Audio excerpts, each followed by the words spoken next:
Olá, no Papo com o Editor desta semana, o Broadcast Político entrevista o deputado Marcelo Ramos, que é vice-presidente da Câmara. Comigo, a repórter Camila Turtelli, minha companheira de muitas jornadas. Camila, muito obrigado pela presença. E, deputado, muito obrigado pela presença e pela gentileza de nos atender aqui no Broadcast Político. Obrigado pelo convite e obrigado pela oportunidade de dialogar com você, Gustavo, e com a Camila.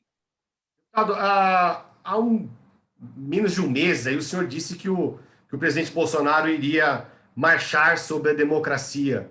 Desde então, o presidente, aumentou aí o tom, utilizou a fracassada PEC do voto impresso como argumento para atacar o judiciário e o legislativo.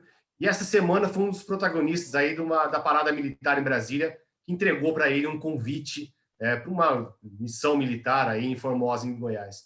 Essa marcha contra a democracia continua ou a resposta dos outros poderes conseguiu frear essa marcha? Olha, o presidente Bolsonaro não vai deixar de manifestar o seu ímpeto autoritário, porque é da tradição da formação política dele. Ele passou 28 anos no parlamento defendendo teses autoritárias, teses que contrariam os direitos fundamentais do cidadão, os direitos humanos, o respeito que as pessoas devem ter, o respeito às minorias, porque a democracia não é o arbítrio da minoria, o limite ao poder da maioria são os direitos humanos, as garantias fundamentais estabelecidas na Constituição. Então, não tenho dúvida de que o presidente Bolsonaro vai seguir na sua marcha. No entanto, o Supremo Tribunal Federal parece-me absolutamente disposto a estabelecer limites a essa marcha.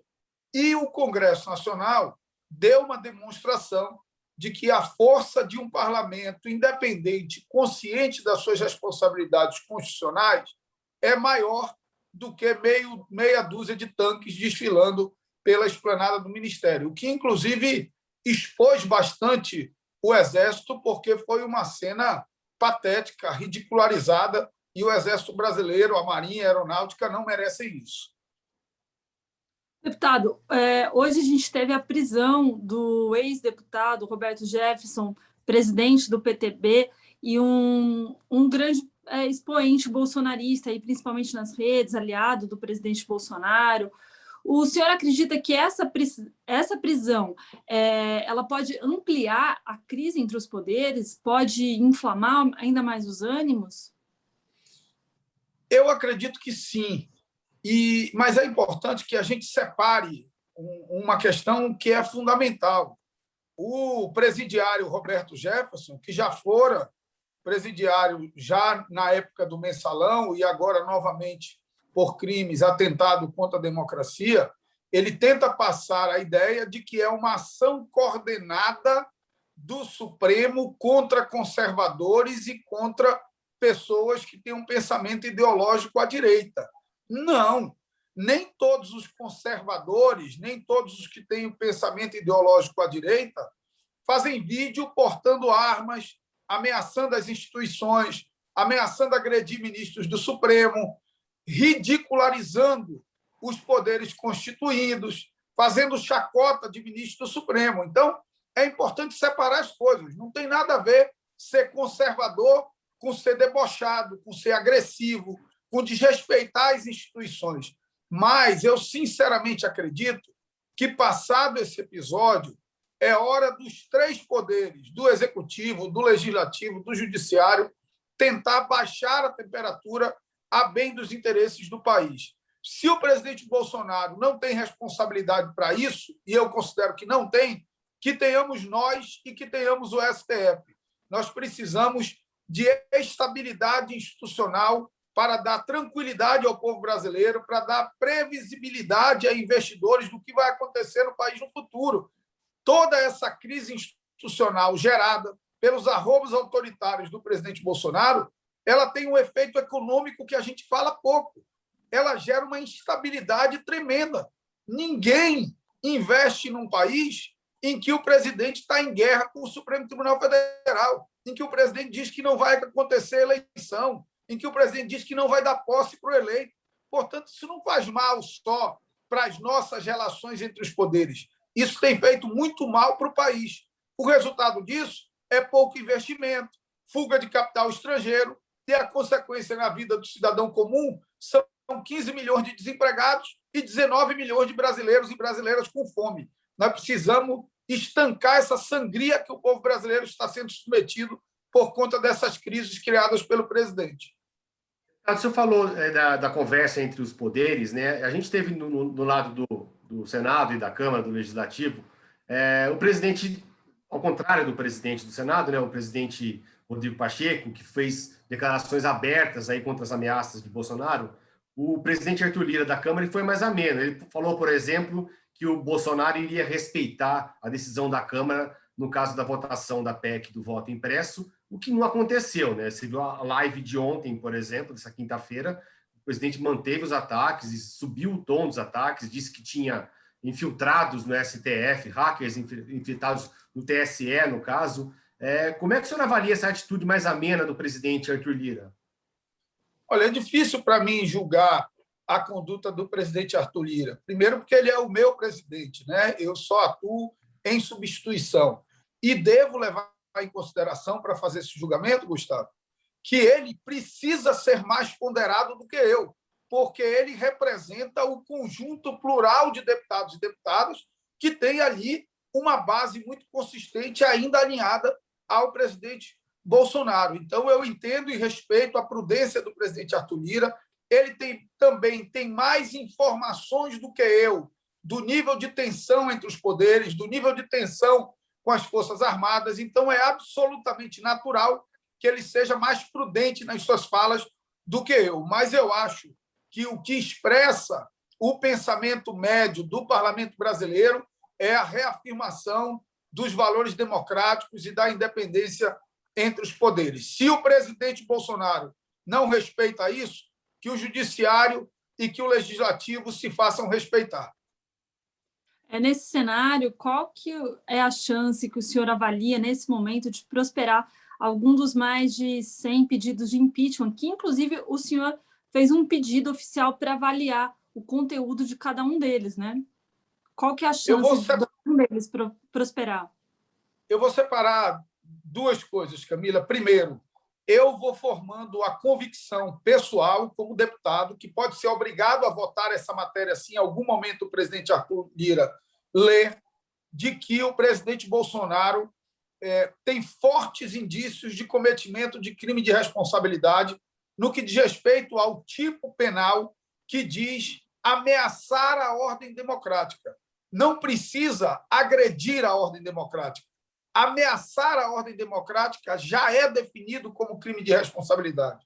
Quando o presidente diz que não vai fazer eleições, ele está dizendo que vai fechar o Congresso dia 31 de janeiro de 2023, quando acabam os nossos mandatos, que sem eleição não se elegem novos deputados federais.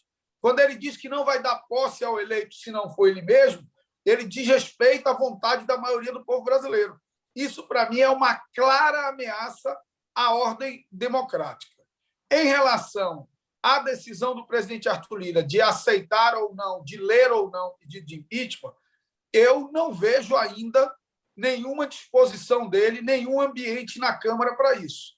E nós precisamos considerar que nós estamos falando de um presidente que, ainda que tenha 565 mil mortos pela pandemia, que ele nega a gravidade e continua insistindo no discurso negacionista, mesmo com 565 mil mortos, um país, como eu já disse, com 15 milhões de desempregados, com 19 milhões de pessoas com fome, com 120 milhões de pessoas em insegurança alimentar, com 800 mil empresas fechadas por conta da pandemia, com a inflação descontrolada, principalmente em alimentos, combustíveis e energia, o que impacta muito a vida do cidadão, com todo esse cenário trágico para a vida do povo brasileiro, nós estamos falando de um presidente em que 20% das pessoas ainda dizem que o governo dele é bom ou ótimo. Então, não dá para ignorar que ainda há uma sustentação na sociedade do projeto que representa o presidente Bolsonaro. Então, acho que o presidente Arthur Lira é cuidadoso com isso também, para ele, no afã de resolver uma crise institucional, não acabar aprofundando essa crise. Eu não vejo hoje no presidente Arthur Lira nenhuma disposição de recebimento desses pedidos de impeachment. Agora, se o senhor tiver uma oportunidade de sentar ali nessa cadeira da presidência da Câmara, no caso aí de uma viagem, do Arthur Lira ter saído do Brasil, o senhor pauta o impeachment? Lê a abertura do Camila, processo? olha lá, você me conhece um pouco porque cobre a Câmara. Eu não sou um aventureiro, eu não sou um irresponsável e eu não sou desleal. Quem foi eleito presidente da Câmara não fui eu, foi o presidente Arthur Lira. Eu tenho sinceras dúvidas e tenho conversado com muita gente sobre a pertinência jurídica e política do aceite de um pedido de impeachment por quem preside provisoriamente a Câmara dos Deputados. Até porque todas as consequências da leitura do pedido de impeachment não seriam suportadas por mim, seriam suportadas pelo presidente Arthur Lira, porque ele retornaria para a presidência para o processamento do pedido de impeachment. Então, eu tenho tratado isso com muita moderação, com muita prudência, e, felizmente, essa situação ainda não se pôs para que eu precisasse tomar uma decisão. Mas o fato é que qualquer decisão que eu tome, se porventura essa situação acontecer, será em diálogo com o presidente Arthur Lira para não cometer um ato de deslealdade e que, eu repito, todas as consequências seriam sobre ele e não sobre mim. Deputado, na próxima semana a Câmara deve terminar a votação da PEC da reforma política, um texto que foi mudado bastante durante a relatoria, durante da deputada Renata. A gente teve aí tinha até a questão do fim do segundo turno das eleições, de votar em mais de um candidato a presidente. Assim, foi um relatório que tinha quase 1.000 artigos, né, quase 370 páginas. Isso não foi tratado de forma muito assodada e atropelada? Gustavo, só um adendo, desculpa. O relatório de 390 páginas é o do Código Margarete, que deve vir ao plenário em breve. O que o Gustavo está falando é da reforma política da Renata Abreu. Eu sei, eu entendi. Então, esse relatório isso não foi... Esse debate não foi muito assodado. É bom lembrar, inclusive, deputado, que o próprio Senado já está falando, por exemplo, que não vai passar algumas mudanças que foram aprovadas na Câmara, mesmo ainda faltando o segundo turno da votação. Gustavo, nós temos um problema de origem, na minha opinião, que é a possibilidade que existem dos deputados legislarem para suas próprias e próximas eleições. Nós precisamos corrigir isso. O prazo, as regras de legislação eleitoral não podem mudar a cada eleição. Elas precisam ser mais estáveis e nós devemos impedir que uma legislatura legisle para as suas próprias reeleições. Então, acho que esse é o problema de origem, porque quando você legisla para a sua própria reeleição, é muito difícil você pensar na estrutura político-eleitoral do país sem contaminar essa estrutura com a ideia de criar o melhor mecanismo para a sua própria reeleição. Por isso, você tem grandes contradições dentro da casa. O deputado que acha que está entre os mais votados, ele defende distritão. O deputado que acha que não está entre os mais votados, defende a regra atual com coligação. Então, acaba que esse problema de origem contamina todo o processo decisório sobre esses temas. Eu acho que a decisão, ela efetivamente foi uma decisão assodada. A Câmara acabou, ao perceber que não teria votos para aprovar o distritão, aprovar o retorno das coligações. O presidente do Senado já se manifestou contrário, mas eu acredito que vai pautar a matéria, então o Senado vai enfrentar essa matéria, e eu vou reafirmando o que eu já dizia anteriormente quando me perguntavam sobre esse tema. Eu, sinceramente, acredito que as eleições de 2022 vão acabar tendo as mesmas regras da eleição de 2020 por conta dessa falta de um mínimo de convergência dentro da Câmara e na relação da Câmara com o Senado. Deputado, falando um pouquinho também sobre o que aconteceu no plenário da Câmara nessa semana, a gente teve uma cena ali, um episódio em que o presidente Lira queria muito pautar a reforma do imposto de renda, o relatório do deputado Celso Sabino, que é algo que ele vem defendendo, que ele vem tentando colocar em plenário desde a volta do recesso, né? E teve um esforço grande ali dos líderes para adiar essa votação, que foi o que acabou acontecendo. Esse adiamento foi uma derrota para o presidente Lira?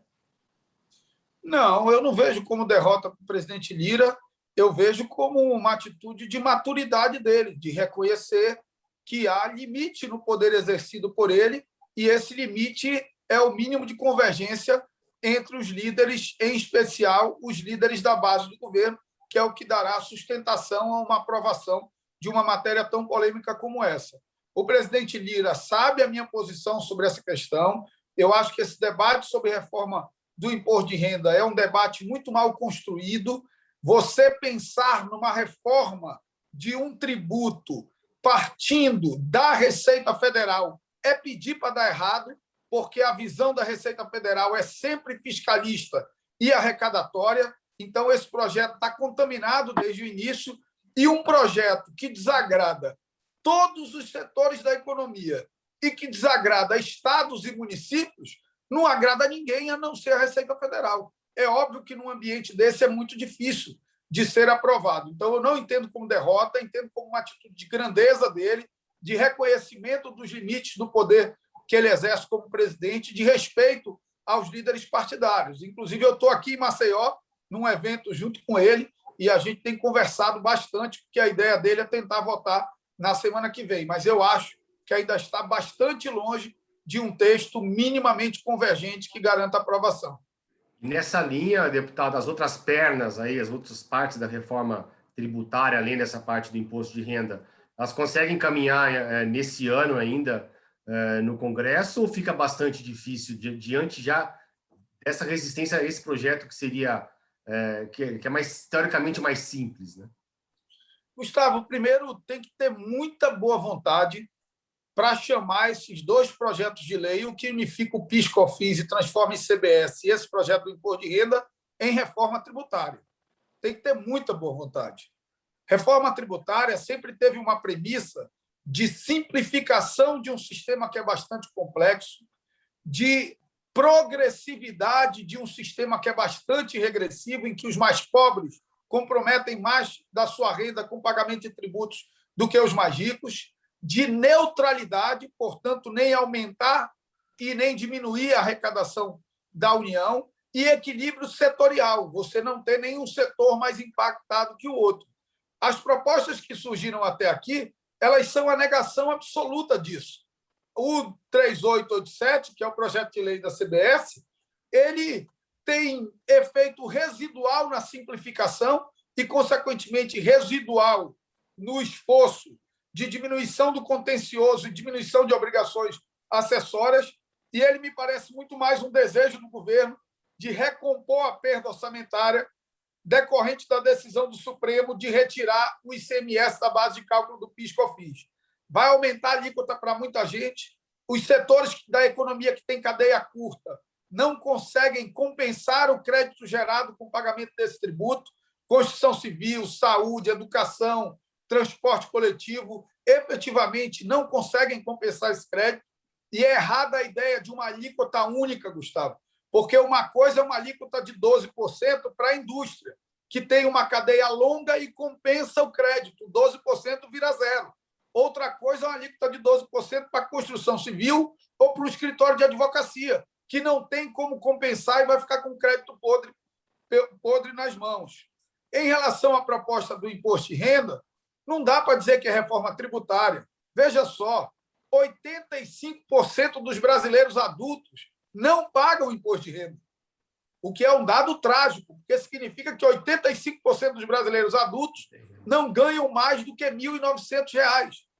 Então, como falar de uma reforma tributária em algo que só impacta a vida de 15% dos brasileiros? Esses 85% de brasileiros não pagam imposto de renda, mas pagam muito mais imposto do que quem paga. porque o imposto desse cidadão abaixo de R$ 1.900 está na conta de energia, está no arroz, está no feijão, está no macarrão, está na passagem de ônibus. São impostos indiretos que pesam muito no bolso do cidadão mais humilde no Brasil. Então, reforma tributária que não parte da reestruturação da tributação sobre o consumo não é reforma tributária.